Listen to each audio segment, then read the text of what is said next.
Good morning everyone. कल के video में हमने जो है म्यांमार में सैनिक शासन और सैनिक शासन तथा लोकतंत्र के लिए संघर्ष इसके बारे में पढ़ा था। आज की वीडियो में हम देखेंगे म्यांमार में बदलाव। हमने कल पढ़ा था कि विश्व की जो लोकतांत्रिक देशें हैं उन्होंने म्यांमार से अपने संबंध खत्म कर लिए थे, व्यापारिक संबंध, ताकि क्या हो सके कि वहाँ का जो सैनिक शासन था आंग सान सू की को जो है रिहा नहीं कर रहे थे और वहाँ पर लोकतांत्रिक सरकार की स्थापना नहीं कर रहे थे। इसकी वजह से दबाव बनाने के लिए जो है उन्होंने व्यापारिक संबंध समाप्त कर लिए थे। अब जो है म्यांमार में बदलाव आने वाला था। चलिए पढ़ते हैं। जनरल थीन सेन 2007 से यूएसडीपी से प्रधानमंत्री बने। ठीक है। सन 2008 में म्यांमार में कई तरह के बदलाव हुए, जैसे लोकतंत्र की स्थापना के लिए सैनिक शासन ने जनमत संग्रह का आदेश दिया, परंतु जनमत संग्रह नहीं कराया। ठीक है।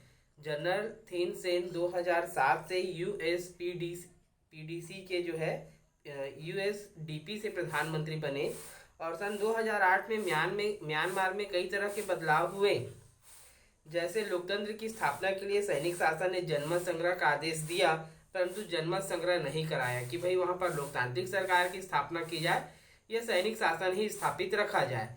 लेकिन जो है उन्होंने जो आदेश दिया था उसको उसने पूरा नहीं किया।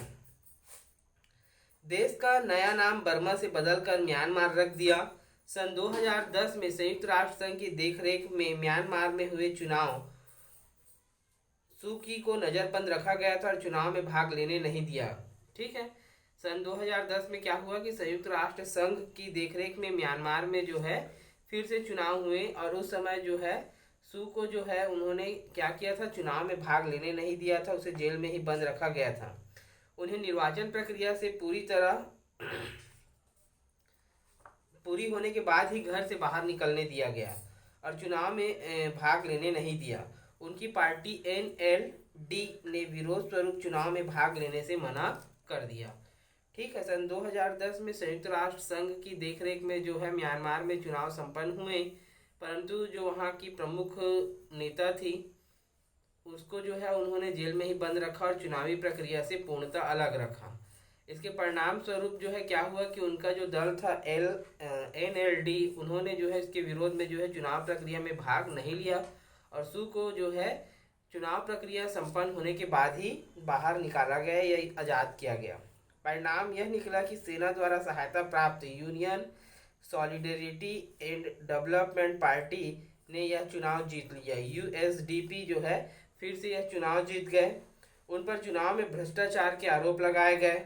इस तरह म्यांमार में सेना का शासन समाप्त हो गया और वहाँ के नए राष्ट्रपति थेन सेन बन गए। फिर भी वहाँ की सरकार का सेना पर ही नियंत्रण था।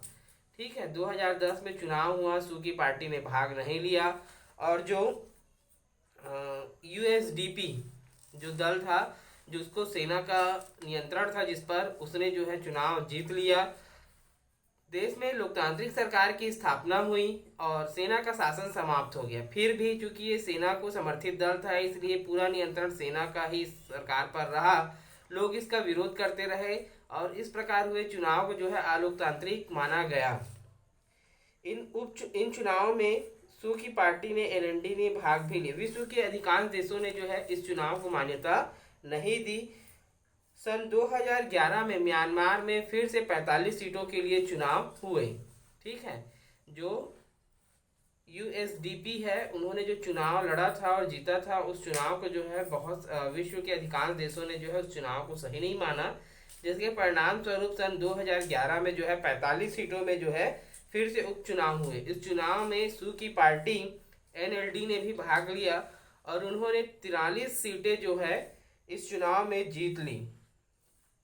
2015 के चुनाव के घोषित चुनाव परिणाम के अनुसार सू की पार्टी को दोनों सदनों में पूर्ण बहुमत मिला। मार्च 2016 में श्री क्याओ के शपथ ग्रहण के साथ म्यांमार में लोकतांत्रिक प्रक्रिया की शुरुआत हुई। लीबिया एवं म्यांमार की तुलना। हमने वर्तमान में 2 लोकतांत्रिक संघर्षों के बारे में पढ़ा है। ठीक है। एक हमने पढ़ा था किसके बारे में, लीबिया, और दूसरा अभी हम पढ़ रहे थे म्यांमार। यूँ तो दोनों देश अलग अलग हैं, किंतु वहाँ के लोग जो चाहते थे उसमें समानताएं हैं। लीबिया में कल्याणकारी कार्य किए गए जिसमें जनता की मूलभूत आवश्यकताओं को पूरा किया गया। उन्हें अपना जीवन स्तर, शिक्षा एवं नौकरियों द्वारा सुधारने के मौके मिले। म्यांमार में भी कुछ कल्याणकारी कदम उठाए गए एवं भूमि सुधार कानून बनाए गए। सेना ने देश के संसाधनों और निवासियों का शोषण किया जिससे वहां की जनता को निर्धनता से गुजरना पड़ा।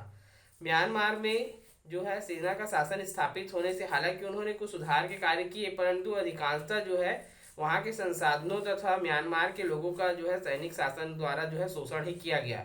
लीबिया में जो कर्नल मुअफ्फर गद्दाफी थे उन्होंने जो है प्राकृतिक गैस और तेल के जो खनिज मिले थे उसका उपयोग जो है देश के निर्माण कार्य और विकास के लिए किया। वहाँ अधिकाधिक विकास जो है उन्होंने कराया था, लेकिन यहाँ पर जो है सिर्फ शोषण किया गया था। दोनों देश के शासक ऐसे थे जिन्हें सेना का पूरा सहयोग मिला। उन्होंने देश में स्वतंत्र चुनाव होने नहीं दिए और ना ही स्वतंत्र राजनीतिक दल बनने दिए। जो भी उनके खिलाफ जाता था उन्हें जो है क्या करते थे, वो मरवा देते थे या जेल में डलवा देते थे। किसी भी दूसरे दल को जो है पनपने नहीं दिया गया। उन्होंने चुनाव में जीतने वाली सरकार को बनाने का उन्होंने देश में हुए जो भी चुनाव थे उसमें जीतने वाली पार्टी को भी जो है उन्होंने सरकार बनाने का मौका नहीं दिया। इन तानाशाह लोगों को अपने विचार प्रकट करने की स्वतंत्रता और संस्था बनाने की अनुमति नहीं दी। ठीक है, जो भी ये सैनिक शासन स्थापित किया गया था, इस सैनिक शासन के द्वारा लोगों को जो है अपने विचार प्रकट करने की किसी भी प्रकार की अनुमति नहीं थी। सरकार का विरोध करने का भी आज़ादी इन्हें नहीं दिया गया था कि यदि सरकार किसी काम को जो है सही ढंग से नहीं कर रही है तो इसके खिलाफ इनको बोलने का भी अधिकार नहीं था। म्यांमार लीबिया से अलग था। म्यांमार में शासन लोकतंत्र से प्रारंभ हुआ और सेना के हाथों में चला गया। वहीं लीबिया में राजतंत्र से खत्म होकर सैन्य शासन लागू हो गया।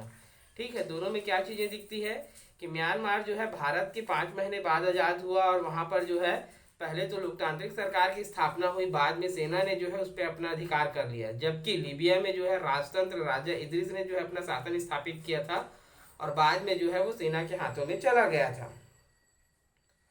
दोनों देशों में एक स्वस्थ लोकतंत्र के लिए कोई भी स्थिति नहीं थी।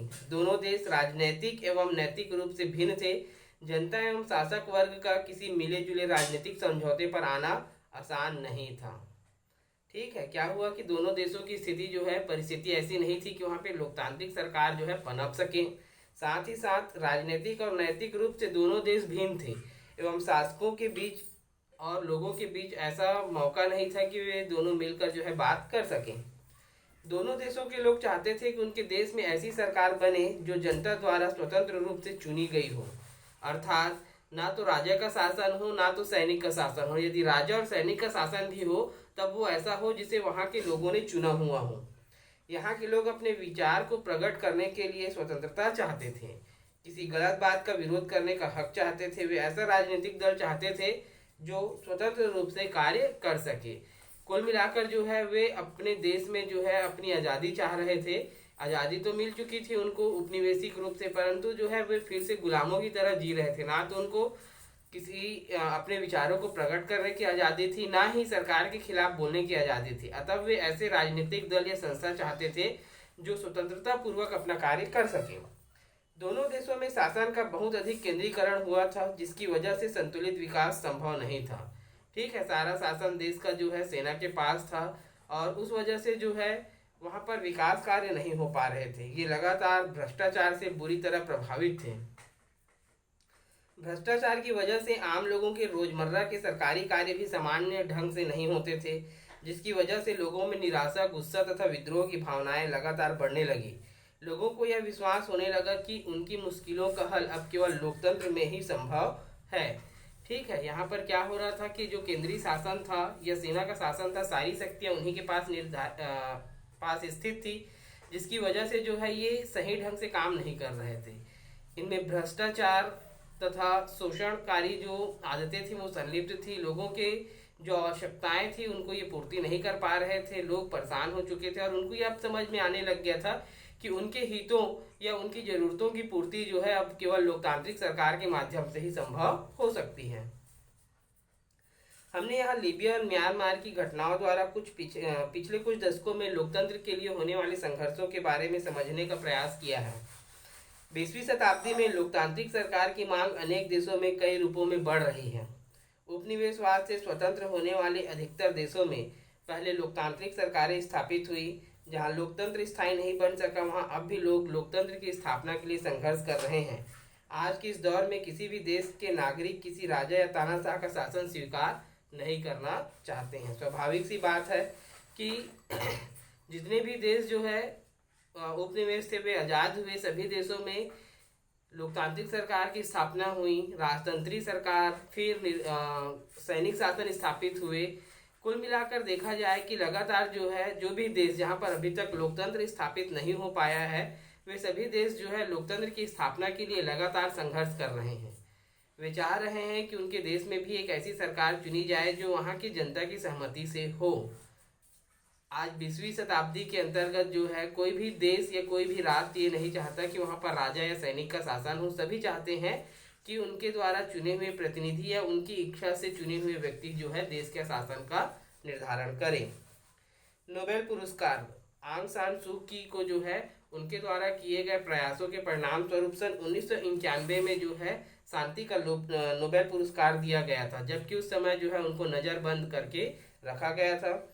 उनकी अनुपस्थिति में उनके पुत्र ने नोबेल पुरस्कार प्राप्त करते हुए यह भाषण दिया था, जो उसके कुछ भाग हैं वो ऐसे हैं। वह यह भाषण कुछ इस तरह से देगी कि यह नोबेल पुरस्कार वो अपने लिए नहीं बल्कि अपने देशवासियों के नाम पर लेगी। ठीक है, क्या बताया गया है कि उसके बेटे ने जब नोबेल पुरस्कार लिया और उसके बाद जो है वो अभिभाषित होने लगे, करने लगे, तब उन्होंने कहा कि यदि मेरी मम्मी होती तो ये जो पुरस्कार है वह अपने लिए नहीं बल्कि अपने देशवासियों के लिए लेती। यह पुरस्कार भी उन्हीं का है। बर्मा में अनेक वर्षों से एक लंबा संग्राम चल रहा था जो कि शांति, स्वतंत्रता एवं लोकतंत्र के हित के लिए है। उसमें जीत भी उन्हीं की होगी। मेरे अपने विचारों में वे अपने समर्पण और त्याग की एक ऐसी निशानी बन गई है जिनके द्वारा आप बर्मा के नागरिकों की दुर्दशा देख सकते हैं। गांव में रहने वाले लोगों की दुर्दशा, युवा लोगों की परेशानियां, जो बर्मा की आशा है, जो बर्मा के जंगलों में भागकर छुप गए हैं, जिनकी मलेरिया से मौत हो रही है, कैदियों को जेल में यातनाएं दी जाती हैं। अंत में वह कहती है कि बर्मा में लोकतंत्र के लिए जो संग्राम हो रहा है वह वहाँ के लोगों का संग्राम है, जिसके जरिए इस विश्व समुदाय में एक संपूर्ण और अर्थपूर्ण जीवन स्वतंत्रता और बराबरी से जीना चाहते हैं। बच्चों, ये हमारा चैप्टर भी कंप्लीट हो गया है। कोई भी डाउट होगा तो ज़रूर पूछेंगे। ठीक है, थैंक यू।